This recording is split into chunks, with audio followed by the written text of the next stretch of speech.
Hello, everybody. Thank you for joining us today. So we were just, oh, my computer is glitching here. Sorry, guys. Just give me one moment. I think, all right. So, welcome to Chronic Pain Conversations. Basically, this is just a live show. This is a safe place where we talk about our experiences with chronic pain. We're just going to be open and honest, and I hope to share basically just different things that we've learned about how we deal with it, and we want to learn from each other and from you as well. So please engage with us. We're really happy to have you here with us and explore these chronic pain conversations. So, my friends here, Khalilah and Sheriffa, how are you all feeling today? Good morning, everybody. Khalilah here, your overcomer. I am here with regards to, I'm at 6 today. The weekend has been really rough on me, but I can't complain. I've been great when it comes to getting everything together, but I've been having a pain. I know it sounds really crazy, but I've been having a pain right here and it feels like it's been burning or somebody's been like sticking a needle in me. So if I glitch today or any of my seizures happen during the show, don't worry about it. Or if you see me pinching, it's part of the fiber fighters fight. But it's been like from the time that I woke up, even when I was on the phone with our producer Alex, I was been like screaming like ah. But otherwise, you know me, happy, healthy for the most part, loving life. How you doing today, Sheriffa? I'm doing okay. I'm like half. I'm at a 5 today, but I'm giving thanks. There's a lot going on, but I'm still pushing through. So I can't complain at all. How are you, Victoria? For me, honestly, I am at a 9 today. I just woke up in pain. I had my PSW just left about half an hour ago, and thanks to her that I'm somewhat presentable, but I'm fighting through, smiling through the pain because I have genuine happiness despite the pain. So, I just want to get into today's theme. Today, we're actually going to be talking about surviving the holidays. So, for me, and I'm sure many others, the holiday season is very intense. It can trigger a lot from emotional, the change in environment, family, all kinds of things. There's food. There's just so many things. So we're going to put this together, put our heads together, and we're going to talk about Christmas, about holiday seasons. How do we deal? How do you deal? We're going to have some questions on here too. So if you see these questions, feel free to comment back. We want to hear your thoughts as well. So we're going to break it down. And if you're joining us from around the world, please let us know where you're joining in from. We would love to interact and get to know you guys. All right. So let's take it off. First off, so we're having this conversation about surviving the holidays. We're talking about managing your pain, right? So let's have a conversation with regards to, I don't know, what's the first thing that pops into your head when you're dealing with chronic pain in the holidays? I mean, for me, it's cold. I know that I'm in California right now, and I know that it seems like she's not dealing with it. I'm still dealing with cold down here. It's December. The feeling of the chilly bones, I think of comfort food. I think of an increase in my nerve block injections because I have to get more during the winter time, during the holiday seasons. My energy gets drained a lot more. What about you, Sheriffa? Talk to me. What do you think of? What pops into your head when you think of chronic pain in the holidays? Honestly, I just think bundle up, curl in bed, movies, hot chocolate, anything, because winter's a time when your body, I think for me, feels the most strained. The cold gets into my bones and that affects my movement for the simplest of things. So I'm just in a mindset where the less I move around or go outside, the better I am. Victoria, what about you? What comes to your head? For me, it's stress. There's just so much to do with the holiday. I have a lot of family and a lot of family traditions, and there's a lot of expectations, and that stress on top of the cold and stuff, I've got flare ups all the time. but it's also joyful. Okay, so here's another question for you ladies. How many years have you had to deal with your chronic pain and the holiday seasons?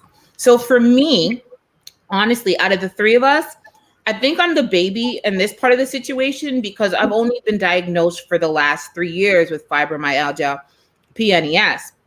But I do remember my first holiday as a firefighter. I had this like tradition. So I have this tradition where I actually don't do anything for Christmas because I don't support the pagan holiday. That's a whole other conversation. So I'm like, Christmas, you don't find me, I'm in bed. However, I do have friends or family that might be like, do you want to come over? And I'm all about feed my stomach, feed my belly. If you want to give me food, you want to have fellowship, let's do it. And so I agreed to go. So normally I have this friend and her family, and they always invite me over. And I did the same thing. I was like, okay, let me go. But my first year as a fibro fighter was really hard. I think I arrived at least an hour and a half, 2 hours late because of just getting myself together. And then on top of it, I had difficulty moving around because the weather was cold that day. And I spent most of the time on the couch. So I get myself together. I get there. I'm on the couch. And then all of a sudden, I'm not participating in the games or walking around as much because my body was just weak to get me there. And then I didn't even realize that the food I was eating that day or the sounds that were in my environment, they were all affecting my body and causing me to react. So I didn't know this stuff at my first time around with a firefighter, but I've learned new things to make me understand what's going on. So that's one of my experiences in terms of chronic pain and holiday seasons. Victoria, talk to me. What is it that you remember in terms of how long have you been a chronic pain, survivor, and what are one of your memories with the holiday season? So that's kind of a trick question for me because I've been suffering silently my whole life without even realizing it. But I remember the first year that I was diagnosed with Ehlers-Danlos syndrome, that's also known as HEDS, hypermobility. I was using a walker, and it was so awkward for me to come into my family's place with a walker. Everyone's looking at me. Everyone's asking me, what happened? Oh my goodness. And I'm just like trying to enjoy the holidays, trying to be there, and also trying to navigate my own understanding of this brand new diagnosis that I actually had no idea what it even was. And so yeah, it was just, I remember a lot of confusion, a lot of stress, and then a lot of intensity, but we got through it. Sheriffa. How about you, Sheriffa? So for me, I've been dealing with chronic pain during the holidays for about 7 years. It's grown on me over the years. Like at first I didn't really understand it because I'm like, okay, maybe it's just really cold or whatever the case is. But as I got to get used to the health issues that I deal with, I got to understand that that's what it meant during the winters, that like it or not, I'm going to be in pain. Some days I'm not going to be able to get out of bed. And so I want to say I'm used to it. I just try to make sure that I feel as less pain as possible. So again, if that means I just don't go anywhere, then I don't go anywhere because I don't know. For me, I don't like to go anywhere and then I'm not able to interact because I'm in pain. I can't do what I want to do with other people. Like to me, it doesn't make sense. You know what I'm saying? If I'm going to go there and just sit and be miserable, then there's no point. So yeah, that's how I deal with it. Okay. But that brings us to the next part, which means for us to plan ahead and pace ourselves. So I believe that pacing ourselves is very important in the sense where if we have to say, okay, first, if we have to go to the grocery store, for instance, we're saying, okay, we plan, we know we're going to go to the grocery store, get out because we know maybe our body has a time limit to how long. For you, Khalilah, how long you can do with some noises, or for me, how long, for Victoria, how long you can stand in a line to pay for your groceries and stuff like that. And we know during the holidays, that tends to be more busier. So I think it's all about us to limit our time in the environment, and maybe that means going to the grocery store early in the morning. or later at night when we know that maybe it's more empty, the lines are as long and stuff like that. Along with that, I don't think anyone should be going to a Christmas party today, tomorrow, and the following day back to back. That's just a whole lot of partying. Khalilah, I know you want to, but girl, please don't do it to yourself. You can't stop me. I'm going to enjoy my life, fiber fighter or not. You already know that. If you can manage it, I'm for it. I'm for it. But I'm just saying, because I love y'all so much, if you know you can't handle it, don't do it. Because I don't think the pain is going to be worth it in the end. Think about that part of it, too. Okay, can I jump in here? Go ahead. All right, so here's the deal. I feel like the pain is worth it. Psychologically, for me, it's either do I deal with this pain for 2 or 3 hours? Now, here's the thing about it, right? I also make myself really comfortable. I'm not going to go overly dressed up if my body can't handle it. And I make sure that I represent me and my most comfortability. I will show up with fluffy socks and be like, don't touch me, don't touch me. Or I'll move away, or I'll say, let me go and take some sleep somewhere or something else like that. But for me, the depression that comes after in terms of I'm not able to live my life like that it was the hardest thing for me. Okay. And so I had to learn in terms of when we're talking about planning ahead, I had to learn how to figure that out so that I could still enjoy my life. I'm not letting, I am not going to let, especially with somebody else being the reason that my fibro came up because of a car accident. I'm not letting someone take that from me. Got it. I don't know how many more years I have left, and I will give up events. I have given up events, but at the same token, I'll rest my body. And if it's something that I really want to support or be there with, then I will rather take the pain over the psychological, which lasts longer. Right. I like that point.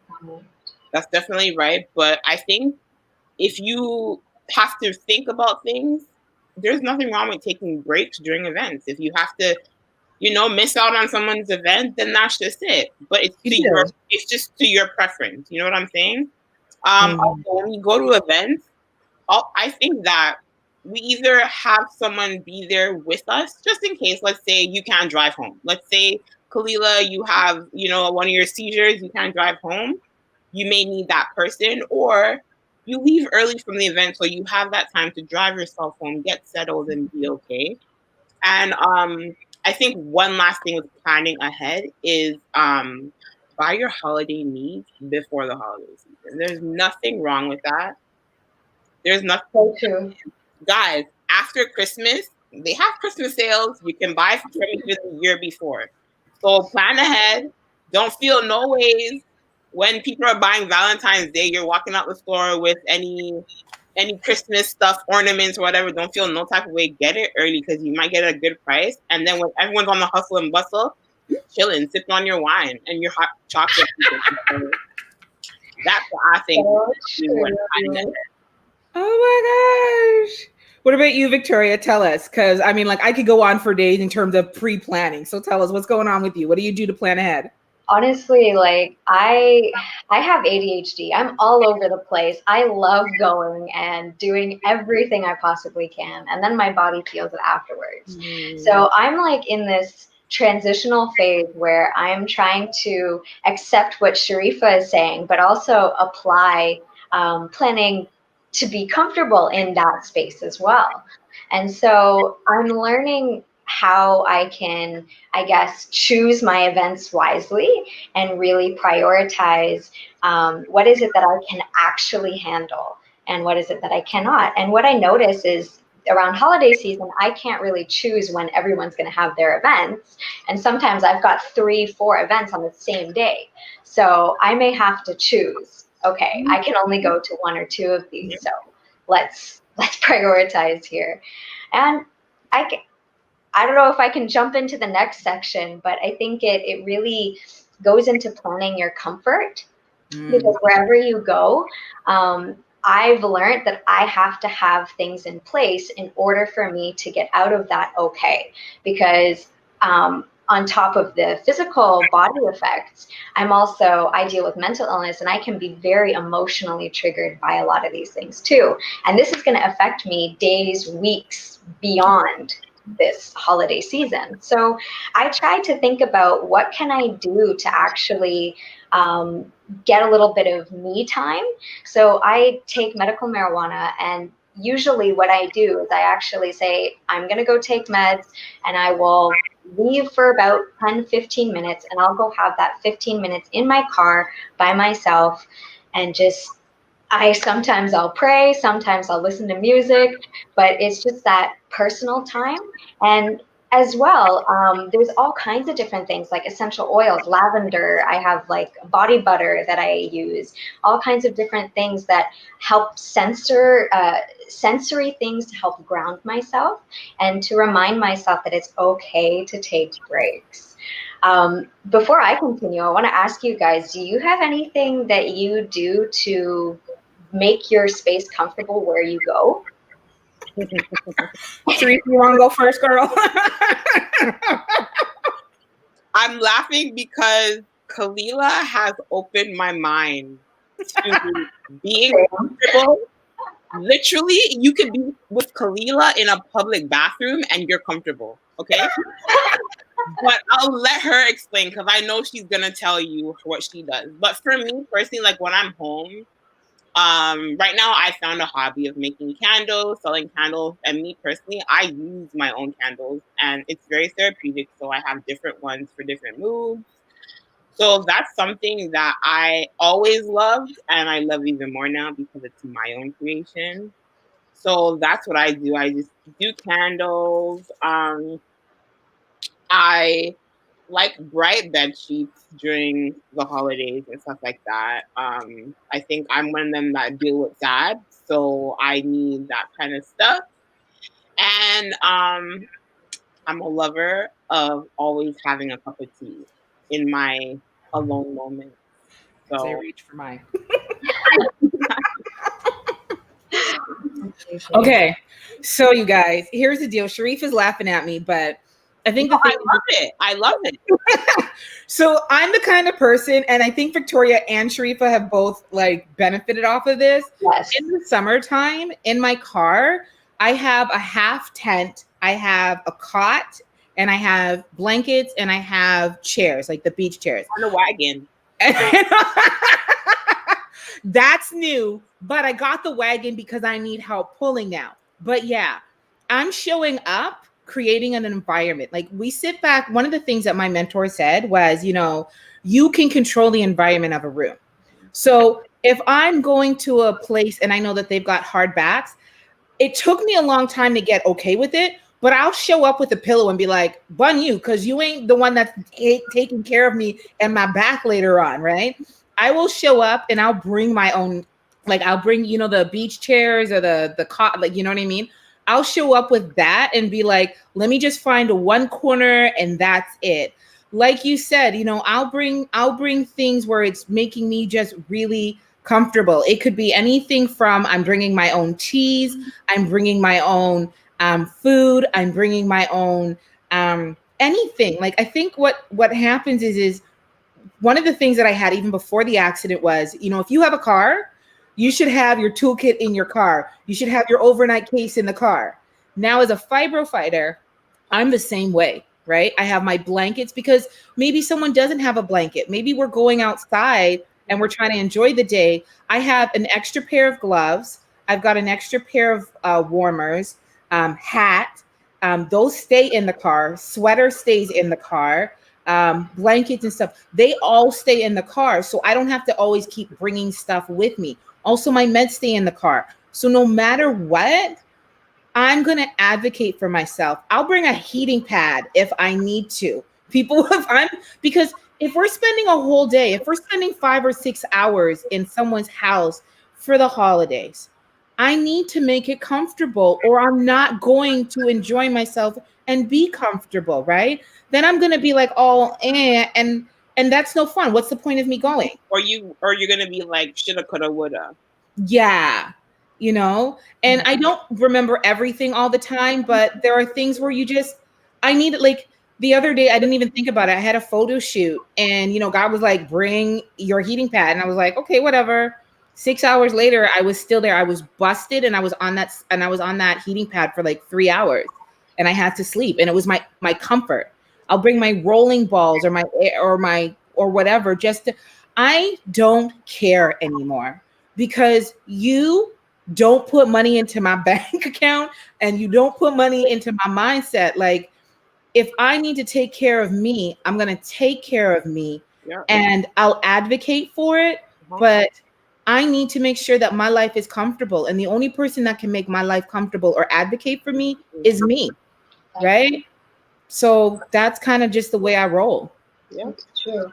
And with that, actually, I've had this battle, even like I need mobility aids, and I've had a battle with bringing my mobility aids and accepting, like I said that in my story, 1 year I brought that walker, and I just felt so awkward that the next year I didn't bring anything because I just felt so stressed out by everyone's stares, everyone's questions, that I felt it's not worth it to go through the emotional stress of all of that. But now I'm starting to balance out and accept that mindset where I'm going to do me. I don't care what you think, but I know that I need this. And I think for planning your comfortability, it's really important to be aware of your needs. Because if you don't know how you are feeling, if you don't know what you need, nobody else is going to tell you that. So that's where I've been learning. I have to stand up, even if I need the mobility aid, I've got to bring it. And I don't care what everybody thinks. So it's a battle. It's definitely something that we need to learn over time. So here's a question for you guys, because this is what I've gotten to. 2 things. 1, people are going to stare at us anyways. Whether we're out on the road or whatever, if I'm shaking, if I'm having a heart attack, if I'm having anything, strangers are going to be looking at me. Why am I more comfortable with strangers looking at me during my incidents than I am with my family? Right. And if I can't be who I am, with my family and my friends, then what's the point of me being around you in the next part? That's right. Yep. Okay. So let me ask you guys a question. Let's talk about food for a minute, right? Do you know, I'm going to ask the audience as they're watching this, do you know which foods cause your flare-ups? One of the things that we don't talk about, like in the fibro community, there's so many people that are like, is this part of fibro? Is that part of fibro? Well, fibro is our chronic pain, and food can affect it, especially if, we're eating something and it doesn't go down right. Like if we get acid reflux or we have something else, I have IBS, I have hiatus hernia. These affect my food, how fast it goes down, how does it? And so I want to talk to people like, are you being cautious of what you're taking in, right? And are you bringing or requesting your own health versions of your food? As we're talking about being comfortable, well, what happens if you're vegetarian and the place that you're going to has meat? You don't have a problem bringing your own food. Well, if we have food and we're having flare-ups, is there not a way for you to also bring your own food and advocate for yourself? If you've got, I have my IBS, I have my GERD. And sometimes I'll say, I couldn't believe it, but my girl, Jamie, she cooked a whole other chicken for me at Thanksgiving just so that I wouldn't have some of the stuff on it. And I didn't ask her to, but then other people showed up, vegans showed up with their own field too. If the concept is that we just eat together, right? Does it matter what it is? Some of the other things I want to talk about, like when we come to the food, are you staying on your food regimen or your med regimen? One of the things Victoria talked about is, she's got 3 events on one day, but are we aligning our events with, are we trying to align ourselves with the events, or are we like going, this is how I need to do it? If I need to take my meds at 12 and I'm not showing up to lunch till 2, am I still taking my meds at 12? Am I still adding the reminders do you add, Sheriffa, do you add reminders, food reminders, so that when you go outside, you remember it's 2:00, I need to take my meds, even though you're busy or stuff like that? Do either one of you have like alerts to do things? For me personally, I don't have alerts because I've been doing it so consistently. I just know. Some people need the alerts. I personally don't need the alert. I have my meds with me, whatever I would need. Like if I'm going to be on the road from 2 to 5 and I have meds to take within that time, that's the meds I'm bringing with me on the road. So I personally I know it, like I like that. Okay. For me, it does not work. This is my daily battle every day, holidays or not. I have such a difficult time remembering to eat, remembering to take my meds. And even if I set an alarm, I was like, oh, that's nice. And then I'll try to go towards the food or towards the meds, and then I'll forget. So I keep pushing snooze till I do it. And it can snooze for an hour, but I'll keep pushing snooze until I be like, I'm dead. What are some of the things, like we're talking about fibro, and I know we've had this conversation, but are there certain things that you know that you shouldn't be eating? Like I know salt, nightshades, things, there is stuff that I can't have. Are there things that you guys are like, yo, I got to stay away from this. If you're watching this, don't cook this for me right now. What are some of your stuff? So for me, potassium-filled foods, so like oranges, mangoes, papayas. I can have them. You're Jamaican. Shut your mouth. Hold on. I can have them, but I can't have, like, you know how Khalilah, like Caribbean people, when they go back home, like for dinner, they have like 5 mango. I can maybe only have one, and that will, like, I can maybe only have one for maybe like 3 days to a week. That depends on how my body absorbs the potassium, because if it's too high, then a flare-up happens, and then that's a whole different story.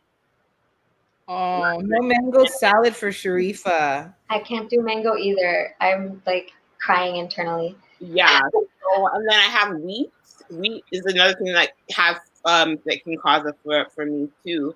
So, but what I do is I have things in moderation. So if I say, okay, Wednesday, I know I'm going to an event, there's going to be a mango and I want that, I say no potassium until that day, and then that should serve. Like, you know what I'm saying? So it's a matter of planning ahead too when it comes to my food. True. Yeah, for me, it's greasy stuff, acidity, stuff with high acidity, citrus. My stomach just does not like. And as much as I hate to admit it, spices. And I absolutely love spicy food. So like Sheriffa, I try to plan ahead, try not to have a whole lot of spicy food before so that I can indulge a little bit and enjoy. And also nightshades. I can't have anything nightshade like eggplant, potatoes, tomatoes. Okay, No. that's fun. I don't want to sound like I'm living under a rock, but what is nightshade? It's just a family of vegetables. It's a family, yeah. Okay. Maybe we should have a conversation on that one another day. Yeah. Green peppers, eggplants. I think they're like the seeded kind of vegetables. I think that's why they're called nightshades. But yeah, we'll definitely have to post on that one. I just want to jump in here really quick and show you guys this thermos is a lifesaver for events. I put some vegetarian chicken noodle soup in here, and this is my lifesaver when my anxiety is affecting my stomach. I can't eat. I've got my thermos handy. Okay, so how did she go vegetarian chicken noodle soup? There's no chicken involved. Okay. So let me ask you this. We've talked about food. Let's talk about drinks. So drinks and liquor. Okay. So for example, I know liquor's not as bad. If I have wine or something else like that, my body like bloats up and then it causes pain for my body. So what do you guys do in terms of, I don't know if you drink liquor or just pop? Like that's the other thing. Like people are taking in so many more drinks right now that they normally wouldn't. What are some of the things that you like do or don't drink? Because I like to find, for me, if I'm gonna I want to be social, and I don't drink a lot, but I'll have my drink or two. But I'll do things like you'll see me sipping on my water, but in between my drinks, I'm always having a glass or two of water, or I mix certain drinks. Like for example, I can't do the pop anymore. So I'll do like a brandy or a dark rum or any dark liquid with like apple juice instead with a touch of water, and it mellows it out. So what are some of the things that you guys do? Do any of you, like audience, let us know, are there any pre-selected drinks, holiday drinks that you can suggest to us or things like that? Hit us up, Sheriffa. What's up? So I personally don't drink like that. But like, okay, What do you feel like an alcoholic for example, so for my birthday and like holidays like that, like my husband will buy a bottle of wine, but he knows like he has to like it because he's the one that's gonna be drinking most of it, kind of thing. Like he'll pour for me, I'll take a sip, and then I'm just automatically drinking water. He's like, "You're not gonna drink that," and I'm like, "You gonna drink that?" Like I was never a drinker like that. Like I was brought up in a Christian home, so it was never really a part of me. Socially, yeah, but then I do have health issues, so I have to be careful as well with my medication. So yeah. Okay. So what do you drink if you can't do the liquor? What is your like? Do you drink? Apple juice, number one. Like my lover is apple juice. And then other than that, like, you know, Caribbean people when they're like little sorrel with a tip of rum or rum cream and things like that, you know, some like chocolate milk and rum, like, you know. But we keep it like we try to keep it on the virgin level. Yeah, okay, but ever thought about the amount of sugar that you're taking in when we do the sorrow and all the punch? Oh, look at her face! Well, no, because that's not an everyday thing. That's like only holidays, and then even so, I always got my Aquafina handy. Sheriffa, hit us up. What's going on with you? What do you do with drinks? Talk to us. Yeah, for me, this is a point of stress on in my life because I used to be an alcoholic and I used to just drink as coping, and partying and stuff like that was how I coped. And so I've really had to shift my mindset around that. And I still struggle with alcohol nowadays. I know that I have to really cut it out completely. I cannot even have one little drop. And it's honestly very difficult even for me to be around alcohol. So if I know that someone's getting together at a bar or a restaurant that has a bar, I need to kindly refuse that. Or if I know that I've had situations in the past where the family has brought out a ton of alcohol, and that's when I start to leave. So it's just, I know my boundaries, and I know that this is not something that I can handle. So I have to just say no and walk away because the emotional, everything is not worth it. So well, before you go into the next section, I just wanted to shout out to Miss Ann Green, who's following us. She said ginger beer is her drink. Good on you, girl. Good on you. That's ginger body. Yes. Yeah, actually, that's a really good transition into emotional triggers because around holiday time, I don't know about everybody else, but for me, holidays is like the most emotional time of the year. And there could be triggers in all kinds of different things. I want to ask the audience first, though. What are your plans for the holiday? Are you staying in? Are you actually going to be visiting the family? For me, I am actually just praising God so much that COVID is putting things on lockdown because I don't have to go anywhere and I have an excuse. But it's just, it calms that emotional stress, that emotional trigger point for me. So for me, I know that my triggers are family dynamics. If I'm going to be around family, I have to do what we talked about before, and I have to plan ahead. I need to make sure I've got coping, I've got my essential oils, I have to have my husband around with me, and we work as a team. I'll ask my husband, he'll look at me. We have kind of like a nonverbal communication going on. Do you need a break? Do we need to head out? Are you okay? Also, just the environment and the weather can be a trigger as well. What are some of your emotional triggers during this time of year, actually? I'm seeing a comment saying staying in, and that can be everyone, I'm sure, is probably staying in some way, shape, or form this COVID season. And that actually can be an emotional trigger point as well. When you're used to big holiday events and you're having the holiday without the big event, that's quite distressing a lot of the time. And that can cause flare-ups, that can cause pain issues, IBS issues. So Sheriffa, Khalilah, what are your trigger points around the holidays? You can go first, Sheriffa. Okay, I'll tackle it. During the holidays, my trigger points, to be honest, I think is just,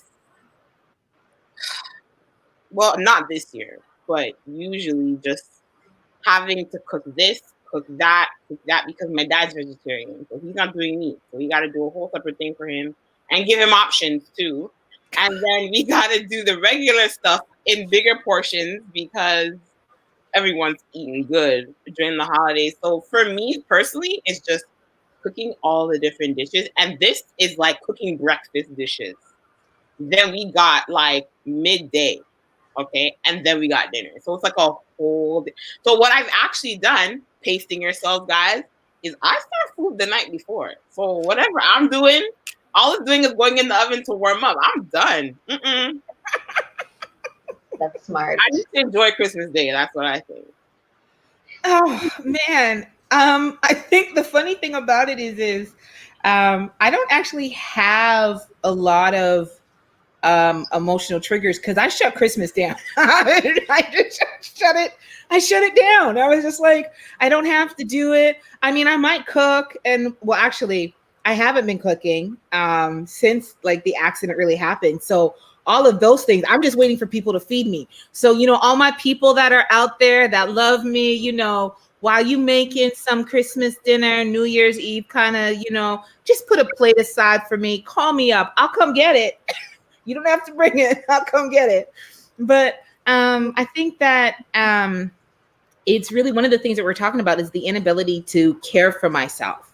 That brings me down more because the cold slows me down, you know, and it can make me cry. Like it's really bad. And it's not necessarily an emotional trigger, but it actually affects my family too, right? Like they're seeing me one way in the summertime and then they see me in another way in the Christmas time, and having the ability to just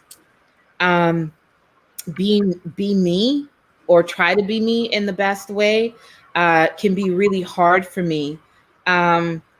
Setting up boundaries is I've set up really good boundaries, but having to stay and stick to them because, you know, as we're talking from the beginning of it, I'm the one that just wants to go around, have fun. And I actually have to have my family, like when I have a family trigger, when I have an emotional trigger, my seizures start to go off. My PNES, for those of you who don't know, psychogenic non-epileptic seizures, they start going off. I start shaking. That's my alarm clock. If I start shaking and or something's going on, I'm removing myself. I might not be able to move the environment, but I can remove myself from the environment, you know? And so those are my kind of things in terms of just emotionally for me, it's hard because you want to be more of a mover. Like I was such an independent person. And then you got to like wait for my sister to come over to help me get my food together or something else like that. And that's an emotional trigger for me. And wintertime, like people don't know this, sad, seasonal depression. It's part of it. We're not getting enough vitamin D. So we're not only just dealing with that, where our environment isn't giving us the oomph we need. Yeah, it's true. And actually, you mentioned something that's very true for me as well. I don't even celebrate holidays.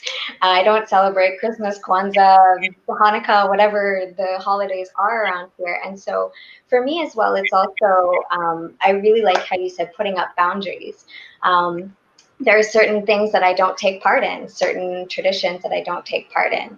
And it's perfectly okay. So Sheriffa, do you want to talk a little bit more about this? Yes. So it brings us to the fact of putting up boundaries may just have to be you saying no. And it is definitely, guys, okay to say no. Listen, you just said no. So we can say no too. I don't think anyone should feel guilty about saying no because personally, like Khalilah said, you're not there to help me out at the end of the day if I'm feeling pain or if I can't do things for myself. So I have to say no, and it's okay. Maybe you say, well, maybe not this time, but maybe next time, right? And to go with that, that's you validating yourself as a chronic pain sufferer. That's just the things that you go through. And not everyone can see what you go through. And that means you have to be verbal, like Khalilah said, to tell people, listen, this is what I suffer with. I would really, want to do this, or what's the word I'm looking for? To sorry, not validate, guys. Confirm. Vouch for yourself. Advocate. Yes, advocate for yourself. Advocate. This is what it is. And it's a real thing, guys. It is a real thing. It may seem small to the average person, but to us, we know that it is real.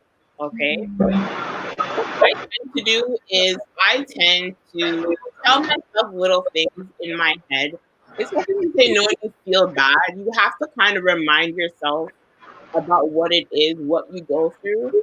I always like to say that God gives his toughest battles to his strongest soldiers. That takes me through it every time. Okay. There's also breathing techniques that you can do. If you're Victoria, feeling anxiety, you can just take that minute to breathe. My Apple Watch actually has a reminder. You have it too, right?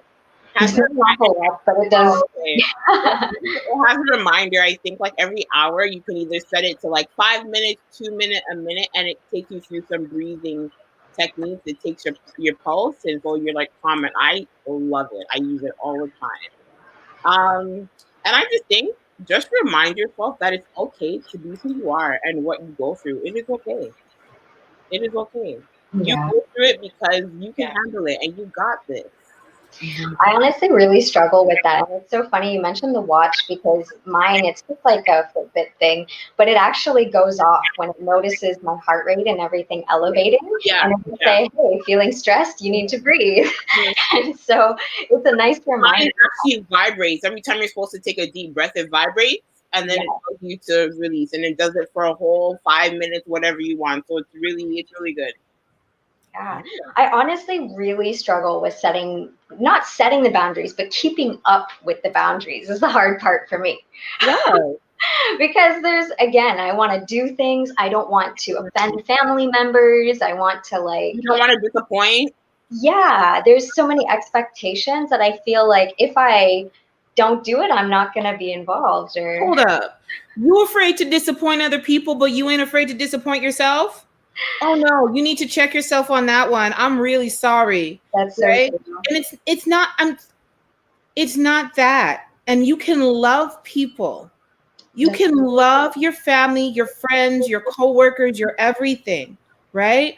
But the fact of the matter is when you say yes, when you know you should have said no, that's taking down your body, that's taking down your mind, that's taking down your spirit, right? Like you gotta, I'm not trying to be rude when I say this, but it is okay to say no because we're talking about your health. Yeah. We're talking about if you over-exacerbate yourself with a chronic pain, how many days are you in bed afterwards because you said yes when you should have said no? Listen, the way that I look at it is that if all is said and done and you can't go on, life is gonna go on with or without you. And they just gonna cry their tears. It's so true. And I even know as I have EDS and my doctor straight up told me all that I have been doing, the constant pushing myself has actually degenerated things, made it worse. So how do you not say but the thing about it is we live in a world now, and I don't know if I can transition into this when we're talking about your language and your conversation with regards to your pain, because when we were setting this up, we were talking about I was saying that the holidays is actually a great opportunity for you to advocate yourself, right? But you got to keep your mindset and your tone despite how other people are talking to you, right? We live in a world where as a kid, when someone says, no, well, why can't I do this? Why? It's the same thing. Sometimes we got to give a little extra seasoning in our explanation. We have to be able to say, I can't do this because if I do this, I won't be able to get up in the morning and I have something I have to be at tomorrow. I have a commitment tomorrow. If I do this, if I rush out the door, oh, we got to be there in 30 minutes. Well, you didn't give me enough time. And if I give myself 30 minutes or push myself, I may be having seizures. I may be having flare-ups. Are you ready to support me in that? No. Well, then I'll come in an hour or an hour and a half. Yep. Right? Yeah. Like, remember a couple of things. So when we're talking about that guilty and that no, you have to remember that you already have experience and the skills of advocating for yourself before in other places. You've advocated to yourself when you got your man, because both of you are married, and you wouldn't have been married if you didn't put your foot down about certain things you wouldn't tolerate. You had to stand for yourself with your friends when they treated you wrong and they weren't going to do right by you. You already have the skills to advocate for yourself. You've advocated for yourself in school. You've advocated for yourself in other things. It's the same here. But you got to remember, like, when you're having these conversations, and this was really good. I wish we could have went back to our prepping for this, but don't expect that other people are going to just get it. Mm-hmm. They don't understand it. And I know that we live in this world where, like, I just wish they don't. We live in a world where people don't understand what it means that when you walk, that you have pins and needles on your feet every time you step. They don't understand that, they can lift their hand up really fast and go boom, boom, boom, and I got to take my slow time. And that's on a good day. On a slow day, you might get me here. They don't understand that limitation until something's happened to their body. And that's when you come in and you're like, you know what? You remember that time when you broke your arm and you just felt stiff, and every time you tried to move it, it hurt your chest? Yeah, that's what I deal with if I do X, Y, and Z for you. Or that's what I deal with every other day. But one of the things we were also talking about was, don't just drop my life sucks and, woe is me, right? Yeah, drop the praise reports too. Drop you know what? I managed to brush my teeth twice this week. I managed to get and do my hair this week. I managed to add good things, because if you don't recognize that you've actually accomplished certain things in your life, they're not going to recognize it either. So you can talk about the bad side, but start off with some of the good things. You know what? So for example, I'm here and I was like, you know what? The photo shoot was amazing. I had a great time. I actually had to hold my core for one of the photo shoots, but the shot showed up great. Mind you, I was down for 48 hours afterwards, but I had a blast, right? Do you see how I'm talking about my body, but I'm also enjoying my life as part of it? Yeah. And give those examples. You've heard me talk about the frostburn on my toe, right? You guys know what it feels like to have frostburn? Oh, yeah. It sucks. You know how you try to touch the tip of it so that it kind of takes the numbness away? Yeah. You know what it feels like when you put the water on it and then it burns? Yeah. Yeah. I feel like that for the last 10 days. Oh. Yeah. What are some of the things that you guys do? Because I know that we talk about advocating, but there's also that place where our families or our friends don't hear us, don't want to listen to us. What are some of the things that you guys do to get you through being in that family or friend dynamic, and they're looking at you like, psh, here comes broke up Sheriffa again? Sorry. Honestly, I'm blessed. I have to say, God has blessed me with an amazing support system. Even my very first flare up, where I had no clue what was going on with me, I had my church friends at the hospital, literally sleeping over there when I went into surgery. They were there same way, feeding me soup, all that stuff. They are just so great with making sure I'm okay, understanding that when I say no, it's not because I don't like you, because I would love to be there, but I just can't. My family, absolutely amazing as well, and they will literally cuss a doctor out if I ain't getting the proper treatment and stuff like that. So I think I don't have that issue. I'm blessed beyond words in that sense. And for me, it's really hard. I haven't really found that comfortable place yet. I basically just I have to validate myself, and I go into that personal positive coping. And also, it's easier for me to do this with text, or like when I post pictures of things and people are like, oh no, for example, like with my wheelchair, oh no, you got a wheelchair. And it's like, well, actually, this is a really great thing, and I'm really happy. I've got my quality of life. And it's spinning that, like, I don't want a pity party. I want you to see how awesome that things can be despite chronic pain. Like, that doesn't have to shut down my life. Awesome. I think this is a perfect way, because we're coming down to our last 10 minutes. Mhm. I think this is a perfect way to go into our Keep On Moving segment, which is kind of that place where we just want to leave you with a little something before we close to keep you moving through this. So, Sheriffa, you up today, right? I got it today. Okay, go for it, my love. I'm going to give you a little quote, short and sweet. Winter is a time for comfort, for good food and warmth, for the touch of a friendly hand, and for a talk beside the fire. It is time for home.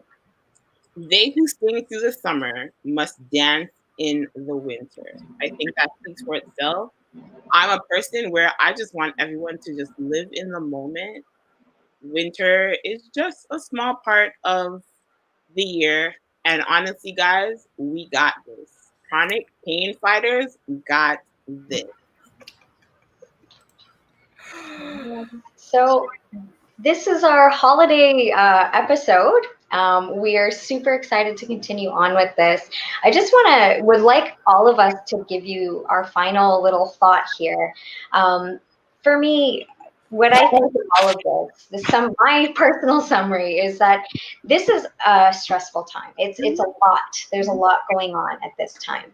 There's triggers, expectations, whatever, but you don't have to juggle all those balls yourself. It's okay to hand some of that to someone else. And I highly suggest utilizing your support system. And if you don't have one, look into creating a support system. Mm-hmm. All right, I'm going to jump on next. I want to leave you guys with this thought. It's your time and space. Move as fast as slow as you please. The holidays are for you to enjoy as well. So grasp the concept that your time and your space is valuable, right? Just as valuable as anybody else that you're giving your efforts to. So honor that, stay within it. And like anything else, whether you're a fibro fighter or not, create your boundaries and stay within them, but also expand them sometimes. But recognize this is your time. This is your space. Do what you need to, have to, and want to in that space.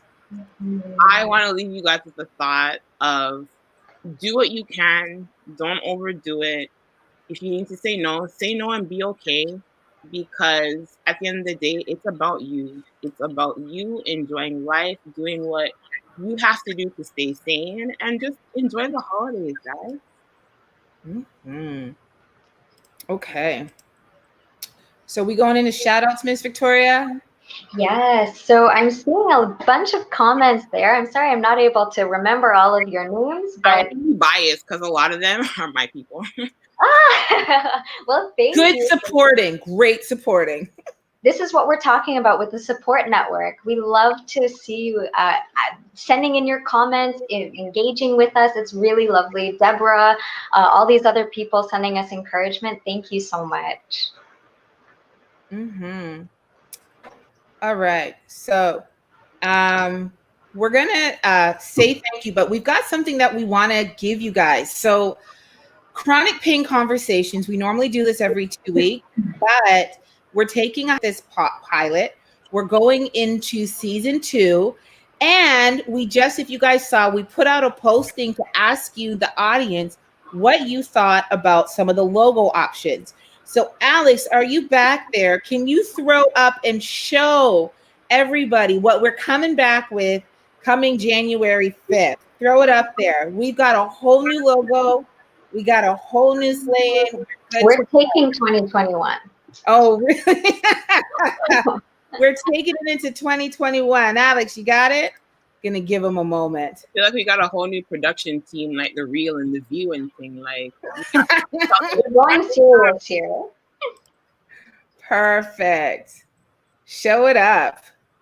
That's it, ladies and gentlemen. Chronic pain conversations.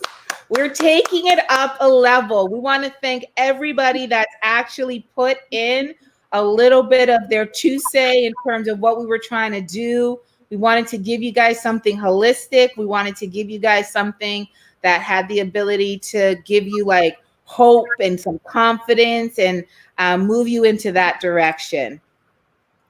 So we want to just say, we've polished it up. And again, January 5th, save the date.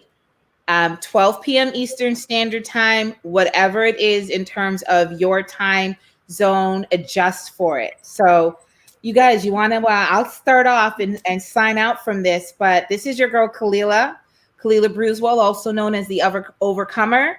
You can follow me at MLIAT. My life is a testimony at any time. Thank you very much. So I'm Sheriffa McLaren on all social medias, RIFFAMCLAREN. You can also catch me on YouTube, The Thomas Life, and you'll see my crazy self. And I'm Vix, or Victoria, Vicky, however you know me. And you can follow me on Instagram or Facebook at Chronically Victorious.